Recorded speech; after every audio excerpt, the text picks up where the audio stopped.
오늘은 북한 이탈 주민 김가영님을 두 번째로 모시고 북한의 내부의 현실과 남북관계에 대한 이야기를 나눠보도록 하겠습니다. 가영님 안녕하세요. 안녕하세요. 네, 가영님 간단한 자기소개 좀 부탁드릴게요. 네, 여러분 안녕하세요. 옹달 여러분 다시 또 이렇게 뵈니까 너무 반가운데요. 저는 북한에서 대한민국 자유를 찾아서 넘어온 김가영이라고 합니다. 지금 현재는 탈북민 방송인과 또 강사로 열심히 일하고 있습니다. 반갑습니다. 네, 가영님 그 고향이 어디시죠? 저는 양강도예요. 양강도 아세요? 양강도면은 제가 이제 열심히 구글링을 해서 그 지도 네이버 지도로 봤는데 네. 사실 명칭이 익숙하진 않아요. 그래서 그렇죠. 설명 좀 부탁드릴게요. 그러니까 제가 어디 가서도 양강도 하면은 정말 연배 있으신 분들은 좀 아시는데 네. 잘 모르시거든요. 왜냐하면 예전에는 함경도였어요. 함경도에 있다가 김일성이 양강도라는 도시를 따로 만든 거예요. 양강도, 자강도로 해가지고요. 네, 그때 새로 만든 도시다 보니까 많은 분들이 함경도라고 기억하시지 양강도라고는 기억 못 하십니다. 그래서 백두산과 가장 근접해 있는 곳이 양강도다라고 생각하시면 기억이 쉬울 것 같습니다. 그럼 우리나라 지도에서 보면 이 동북쪽 맞아요. 제일 위에 쪽에 그 함경북도죠. 거기서 조금 좁다 변두리라고 보시면 될 것 같습니다. 그렇군요. 네. 가영님 그 탈북은 혹시 몇 년도에 좀 하셨는지요? 그래도 탈북 얘기를 해야 되네요. 네. 2013년도에 대한민국에 왔고요. 2012년 11월에 탈북해서 한 4개월 정도 걸렸죠. 그러면은 그래도 10년 정도는 또 그 한국에 계셨군요. 네, 그러니까요. 그래서 전혀 그 말투나 어떤 보여지는 모습에서 그 티가 전혀 안 나는 것 같아요. 지금 뭔가 주춤하신 것 같은데 말투에서 티가 너무 많이 났던 것 같은데. 아니에요. 제가 그 탈북민분들 방송을 막 즐겨 듣는데 네네. 거의 구분을 못할 정도인데 그러면은 그래도 비교적 최근에 오신 거잖아요. 막 2000년대 초반에 오신 건 아니고. 네. 그래서 가영님은 북한에서 0.1% 로열 패밀리로 이렇게 방송상에서는 알려지셨는데 조금 집안 환경이 좀 유복하신 편이셨나요? 네, 솔직히 제가 지나왔던 그런 과거라든가 삶에 대해서는 여러분 어떤 분들은 그거에 대해서 조금 안 좋게 보시긴 하지만 그래도 제가 거짓을 말씀드릴 수는 없잖아요. 그쵸. 그래서 조금 많이 유복한 삶이었어요. 많이 유복했다. 네네. 그래서 그때 당시에도 알았지만 한국에 와서 보니까 더 느껴졌어요. 많은 탈북민들이 보면은 대부분 못 먹고 못 살아서 왔다면 저는 못 먹고 못 살아서 온 건 아니었으니까요. 그래서 그것만 봐도 너무 많이 차이가 나고, 그래서 지금 생각해봐도 나의 어린 시절, 북한에 있을 때 시절은 정말로 유복했구나를 생각하고 있습니다. 그럼 보통 탈북민 분들은 정말 배고픔에 대한 갈망이 많으셨는데 못 먹고 못 살고 이랬던 그다음에 항상 그 김부자 그 체제 아래에서 고통받았던 이런 아픔이 굉장히 크잖아요. 근데 저희는 태어나서부터 이미 장래가 보장되어 있었고 또 할아버지 한 분의 그런 정말 공로로 인해서 대대손손 그 혜택을 받는 자손이었고요. 또 그리고 밖에 나가서 어느 집 자손이다라고 하면 누구나 다 알 수 있는 자손이어서 굉장히 뿌듯했고 또 저는 북한에 있을 때 굉장히 핵빨갱이 가족이다 보니까 충성심이 높은 집안이죠. 그래서 항상 우리나라가 세상에서 최고라고 생각했었고 세상에 부러움 없어라 노래를 부르며 자랐는데 성인이 되어가면서 조금 북한의 그런 걸 보다 보니까 세뇌가 조금씩 무너지더라고요. 그러면은 할아버님께서 뭔가 북한 체제에서 굉장히 큰 공을 세우셔서 뭔가 약간 그런 특수한 공신 집안이신 거죠? 네네네, 그렇게 봐야겠죠. 그러니까 저희가 외가 친가 모두 다 핵빨갱이거든요. 그래서 이게 그냥 빨갱이냐 앞에 핵자가 붙나가 좀 다른 것 같은데. 핵빨갱이. 핵빨갱이라고 하면 정말로 정말 그 피까지 몸속에 안에 있는 뼈까지 다 빨갱이. 그래서 정말 뿌리가 탄탄한 그런 빨갱이라고 보면 될 것 같은데요. 특히 저희 그 외가 친가 모두 할아버지들이 김일성과 함께 활동을 했다고 해야겠죠. 그래서 김일성이 할아버지들 이름 올리면 알 수 있을 만큼 그래서 혁명 동지. 네네네. 또 저희 그리고 외가 쪽 같은 경우에는 서대문 형무소에 할아버지 이름이 있을 만큼. 그 독립운동. 네네네. 그럼 독립운동가 집안 외가 쪽 할아버지인 거죠? 친가 쪽은? 친가 쪽은 김일성과 함께 또 김일성이 해방 후에 네.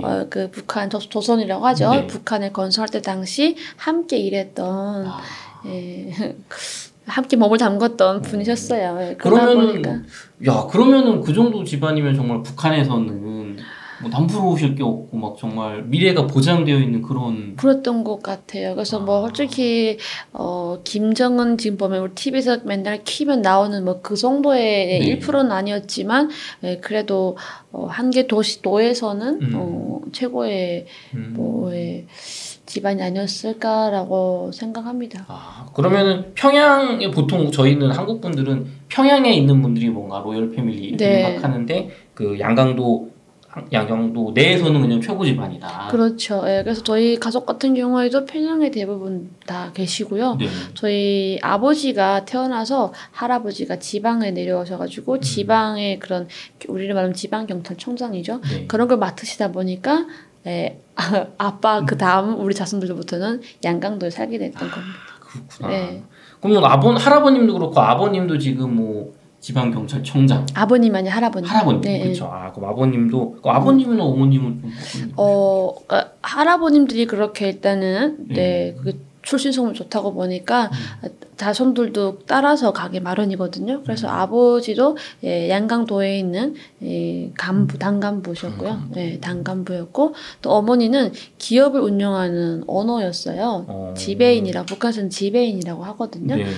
그래서 직원이 한 100명 넘게 있었어요. 그래서 북한도 이렇게 기업이 있네요. 네, 그럼요. 기업이죠. 정식 국가에서 허용하는 기업들이 있어요. 국영기업 같은. 그렇죠. 북한은 모든 기업이 다 국가 기업이거든요. 그래서 국가에서 허용한 그런 기업의 지배인이었으니까 어머니는 어찌 보면은 좀 무역을 하고 아빠는 당간부셨고 이렇게 보시면 그렇습니다. 아버지는 이제 국가 권력이 있고 어머니는 이 돈을 만지시고 그럼 정말 유복하실 것 같은데 그러면 많은 탈북민들이 이제 어렸을 때 얘기하면 힘든 얘기가 나오는데 저는 뭐 이게 적절한지 모르겠지만 가영님은 어쨌든 조금 그 양강도에서 되게 유복하신 집안이었잖아요. 유복한 집안 분들이 보는 어렸을 때의 북한의 모습은 좀 어떻게 느껴지는가 그런 것도 되게 궁금하거든요. 일단은 이게 사람이 그런 것 같아요. 이게 배부르면은 걱정이 없잖아요. 또 그리고 잘 먹고 잘 살면은 다 그렇게 사는 줄만 일단은 알게 돼요. 저는 그러니까 이게 좀 그런 것 같아요. 우리를 보면은 강남에서 살면은 강남의 학군이 다르잖아요. 그런 것처럼 저도 또 저희 그 학군이 달랐어요. 그러다 보니까 조금 어릴 때부터 좀 잘 사는 집안의 자녀들이 다 학교 같이 다니다 보니까 저는 다 그렇게 사는 줄만 알았었거든요. 그러니까 정말 어릴 때는 그저 북한 TV에서 나오는 그런 북한의 이야기가 다 정말로 다 그렇게 사는. 진짜 진실인 줄. 모두가 기아집에서 흰쌀밥 먹고 고기를 먹으며 사는 줄 알았죠. 왜냐면 제가 그렇게 살았으니까. 근데 조금 크면서 그게 좀 이 보는 시각이 달라지면서 아니구나를 느끼게 됐던 것 같아요. 그럼 언제 좀 그게 가장 뭔가 좀 나랑 다 똑같이 사는 게 아니라 느꼈던 게 어떤 계기는 이슈가 있었을까요? 일단 제가 학교 다닐 때 회장했었거든요. 학교 회장. 중고등학교 때. 네네. 근데 그때 회장하는데 친구가 안 나왔어요. 학교를 계속해서 안 나오면 북한 학교 안 나오면 데리러 가거든요. 근데 그 친구 집에 데리러 갔었는데 친구가 문 앞에서 이렇게 우리 뭐 꽈배기라고 해야 되나요? 이렇게 꽈배기를 이렇게 만들고 있는 거예요. 근데 친구 집이 너무너무 환경이 안 좋은 거예요. 설명하기 힘들 만큼. 나 이렇게 비유해서 너무 미안한데 제가 봤던 창고가 더 허름한. 비 오면 비가 잘 것 같고 눈 오면 눈 들어갈 거 창문도 없어서 막 비닐을 붙이고 이런 집. 그래서 이게 집이야? 라고 생각이 들었는데 그 친구는 문 앞에서 엄마의 일손을 도와서 꽈배기를 만들고 있는 거예요. 근데 그걸 봤는데 너무 놀라웠어요. 그래서 그때는 그 친구한테 제가 못 물어보고 이게 니네 집이야? 했더니 집이라는 거예요. 학교 안 나올래? 했더니 나 앞으로 학교 못 나간다고. 근데 그 친구가 그 악기 전공인데요. 저희가 예체능 학교예요. 그래서 그 악기 전공자인데 더는 배울 수가 없다고 그러면서 포기를 하는 거예요. 그때 너무 이해가 안 돼서 집에 가서 얘기를 했는데 부모님이 하시는 말씀이 항상 저희 어릴 때부터 그런 얘기를 많이 들었거든요. 집에서 보고 들었던 모든 이야기는 밖에서 하지 말라. 예, 우리는 이런 교육을 받으면 자랐어요. 네. 그래서 집에 가서 얘기했더니 부모님이 이런 얘기 하시는 거예요. 네가 지금까지 듣기고 했던 모든 것들은 그냥 부모님한테만 얘기하고 여기서만 얘기하고 밖에서는 얘기하지 말아라. 세상은 다 똑같지 않다라고서 얘기를 그냥 짤막하게만 해주셨어요. 그래서 그때 뭔가 이렇게 물음표가 생겼어요. 이게 삶이 다르구나. 다른 차이가 확실히 있구나를 느끼면서 성장하게 되었고 가장 큰 충격은 아무래도 저희 부모님 특히 어머님이 돌아가시면서 제가 아무래도 그 사건이 컸던 것 같아요. 그 어머님이 이렇게 사업을 하시면서 유복하셨는데 네. 그 어떤 질병으로 이렇게 돌아가셨나요? 일단은 저희 어머니는 제가 14살 때 정치범으로 끌려가셨어요. 근데 그때 어머니 죄명이 네. 김부자 건물을 우상화 건물을 훼손했다는 죄명이었어요. 그래서 그런 죄명으로 끌려가셔서 어머니 한 40일 정도 그 안에서 조사받다가 급성 후두암이라는 걸려가지고요. 제가 매니를 갔는데 저희 어머니가 제가 싸간 그 도시락에 밥 한 숟가락도 못 삼킬 정도로 이미 몸이 많이 쇠약해져 있었고 그냥 옷이 그냥 다 피멍이었어요. 그래서 정말 어린 나이에 그냥 눈물만 흘리면서 엄마 손을 잡았던 생각이 지금도 잊혀지지 않고요. 그때 어머니가 저한테 했던 당부가 있었거든요. 너만큼은 좋은 곳에서 행복하게 사는 게 이 어미의 바람이다라고 하시고 어머니가 눈을 감았어요. 근데 그렇게 40일 만에 돌아가시고 정말로 어머니가 2다리 그냥 걸어서 들어갔다가 누워서 나온 거잖아요. 그래서 그때는 엄마가 뭔가 잘못했나? 라는 생각을 했었어요. 어린 나이니까. 예. 그리고 설마 우리 집안이 이렇게 당한다고는 생각을 못 했었거든요. 근데 어머니 돌아가시면서 중앙당에서 내려와가지고 무죄라는 것이 밝혀졌고요. 무죄라는 게 밝혀지면서 어머니가 억울하게 돌아갔다는 게 밝혀졌어요. 그러니까 그거는 병으로 돌아가신 걸로 될 수밖에 없고 어머니 조사했던 그런 간부들이 이거 옷을 벗게 되고 그래서 그런 게 있었지만 그러다 보니까 저는 맞네 우리 엄마는 억울했네 라는 생각이 그냥 들었다고 한 개인을 그냥 원망했을 뿐이었죠. 근데 이렇게 성장하다 보니까 한국 드라마라든가 한국 매체, 라디오 또 먼저 탈북한 사람들 이야기 또 저희 집안은 저희 삼촌도 무역회사 운영하시거든요. 그러니까 중국 사람들도 많이 저희 집에 오세요. 그럼 그런 사람들이 한국에 대한 얘기를 하거나 외부 세계에 대한 얘기를 하면은 이게 뭔가 달라지더라고요. 그러면서 중요하게 이게 제가 달라지게 그 세뇌가 좀 무너지기 시작하는데 그렇게 이게 좀 뭔가 그런 것 같아요. 많은 분들이 왜 탈북했어? 탈북한 계기가 언제예요? 하면 어떤 얘기 한 번에 팍 나오는 게 아니라 특별한 계기. 그게 팍 나오는 게 아니라 이렇게 서서히. 왜냐면 그게 쉽지 않거든요. 우리 한국 사회라면은 충분히 할 텐데 북한 사회는 폐쇄적인 사회고 봉건 사회예요. 꽉 닫혀 있다 보니까 이게 내가 어떤 거가 새싹같이 이렇게 쫙 크는 것이 한 번에 팍 자라지 않거든요. 저는 그래서 그 부모님의 계기가 어찌 보면 새싹이처럼 이렇게 트어졌다가 제가 공개 처형을 2번 먹기로 했거든요. 아이고. 근데 어릴 때 먹기로 한 공개 처형은 너무 겁나고 무서우고 그 트라우마가 지금도 있는데 성인이 돼서 먹기로 한 공개 처형은 북한에 대한 환멸을 느꼈어요. 맨 앞줄에 학생과 가족을 앉혀졌는데 그때 어린 아이가 할머니 품에 안겨 있는데 그 아이는 자기 부모가 죽는 모습을 봐야 됐던 거예요. 제가 그걸 딱 보면서 나의 모습이 지나가는 거예요. 나의 어린 시절. 왜냐면 저는 하루아침에 고아가 됐어요. 제가 원해서 했던 것도 아니고 저희 어머니가 병으로 돌아간 것도 아니고 북한에서 그렇게 만든 거잖아요. 어찌 보면 그래서 그때 그 아이의 얼굴에서 저희 얼굴도 막 비춰지면서 북한 정부의 한미를 느꼈고 제가 유치원 선생님이었었어요. 북한에 있을 때 유치원 교사가 아이들에게 해주는 역할 중에 가장 중요한 역할이 김부자에 대한 우상화와 플러스 우리나라는 세상에서 제일 좋은 나라다. 너희들은 세상에서 제일 부러움없는 아이들이다라고 아이들에게 가르쳐야 되는데 그런 이중적인 모습을 제가 막 그 현장에서 왔다 갔다 보이니까 이게 아니지 않냐라는 생각이 들면서 너무 거짓으로 묶여 있다라는 생각을 그때 했었어요. 결국에는 그런 어떤 어떤 그런 세뇌를 깨는 거는 한 번에 되는 게 아니고 아니에요. 하나하나 사건이 있어서 연결이 오랜 세월에 걸리는 거기 거죠. 쉽지가 않아요. 그쵸. 근데 저도 생각해보면 아까 가영님 얘기하실 때 그 어떤 어렸을 때는 이렇게 힘들게 사는 주변을 못 봤다고 하셨는데 저도 이해가 되는 게 저는 이렇게 초등학교 때는 뭐 중산층으로서 이렇게 뭐 아파트 단지 큰데 살았거든요. 그러면 아파트 살면 빌라 얘기 아직 초등학교 때는 그런 모르죠. 친구들이 없죠. 보통은 그렇죠. 그 단지만 있어요. 그러다 이제 중학교 때 가서 친구가 제 생일 파티에 왔는데 야 너네 집 되게 잘 산다. 그래서 무슨 소리지? 맞아요. 원래 이 정도 사는 거 아닌가? 저도 그런 경험이 있기 때문에 좀 공감하시겠네요. 네, 저는 공감이 돼요. 근데 네. 이거를 마치 이게 막 그 약간 이 방송을 처음 보시는 분들은 막 뭔가 뭐지? 이거를 특별히 보시는데 우리나라에서도 얼마든지 있습니다. 맞아요.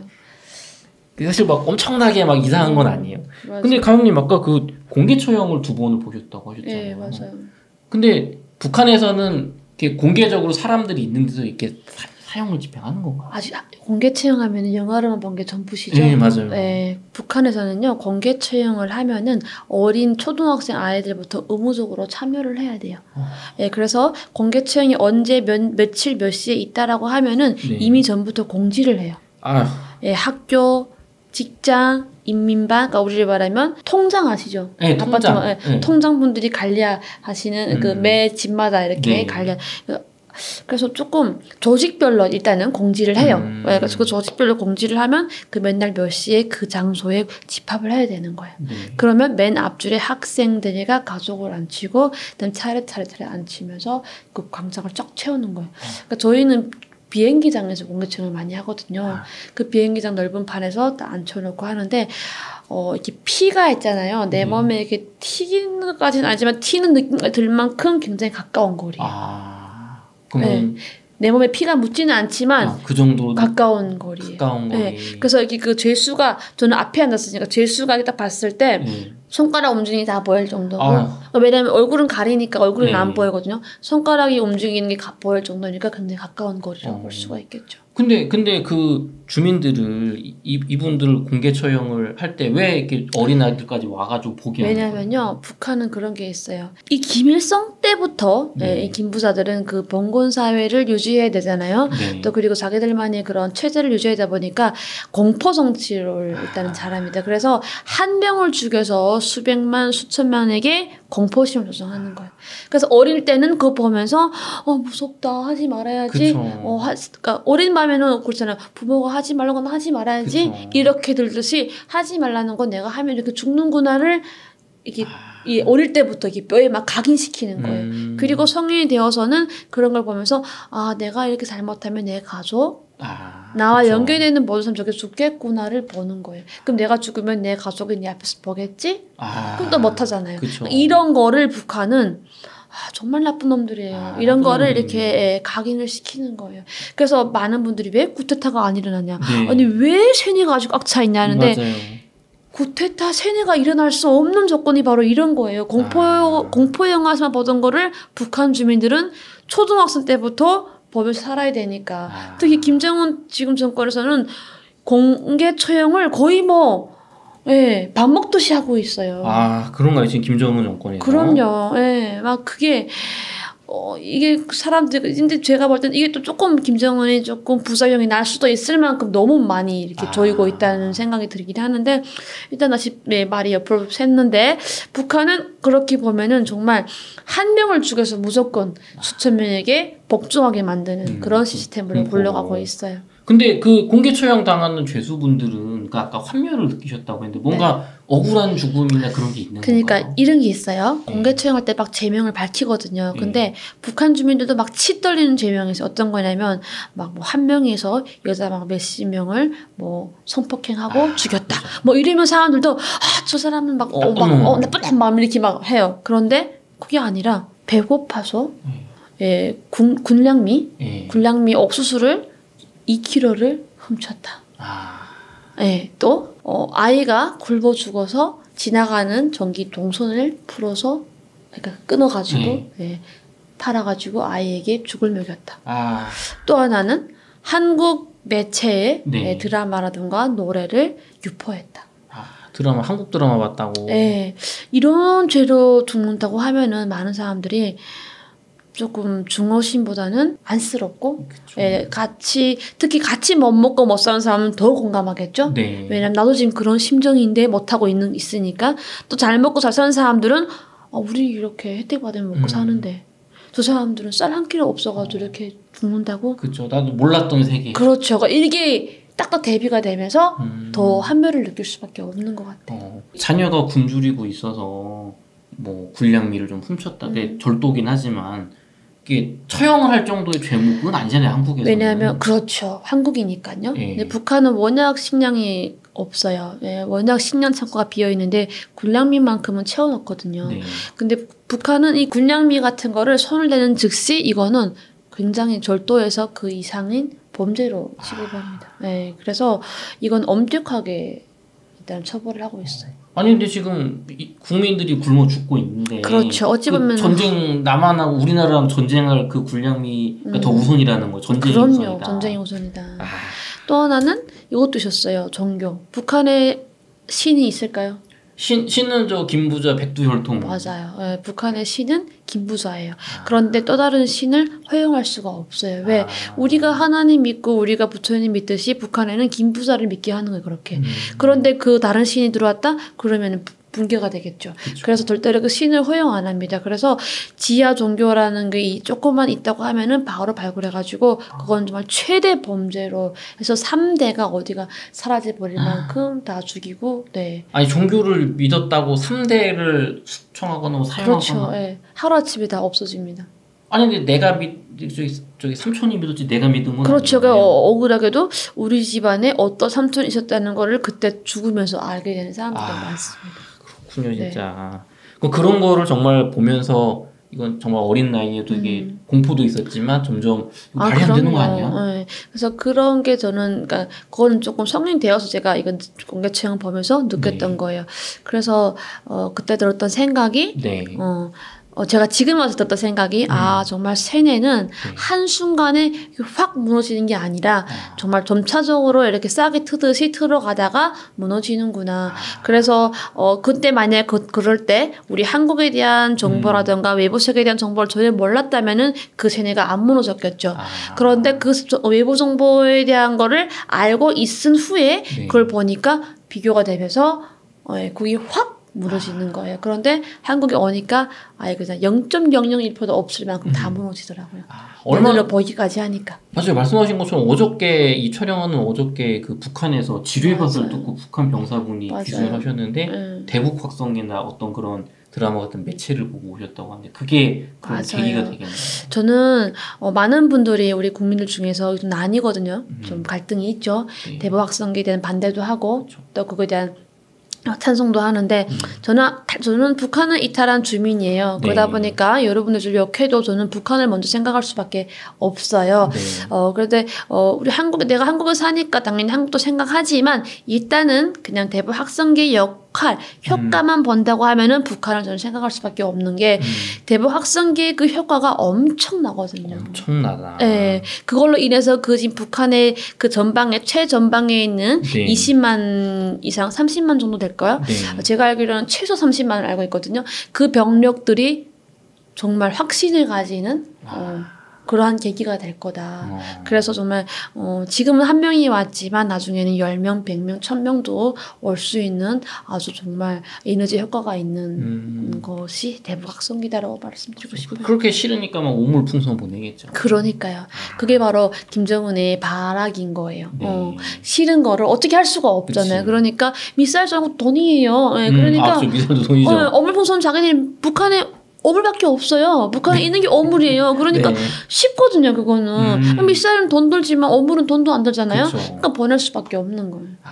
그럼 이게 참 그 가영님 입장에서는 이런 대북 확성기나 소위 삐라라는 게 한국에서는 왜 그냥 자극하냐 하지만 그 북한 분들에게 어떻게 보면 정말 세뇌가 풀리는 계기다. 그렇죠. 왜냐하면 확신을 가지거든요. 북한의 지금 군이 보면은 한 40% 정도가 이미 장마당 세대라 해가지고 MZ 세대예요. 조금 세대 차이가 지금 바뀌고 있거든요. 북한이 10년 복무라고 하지만 그러다 보니까 이들은 이미 사회에서 한국이나 외부 세계에 대한 이야기를 조금씩 듣고 갔어요.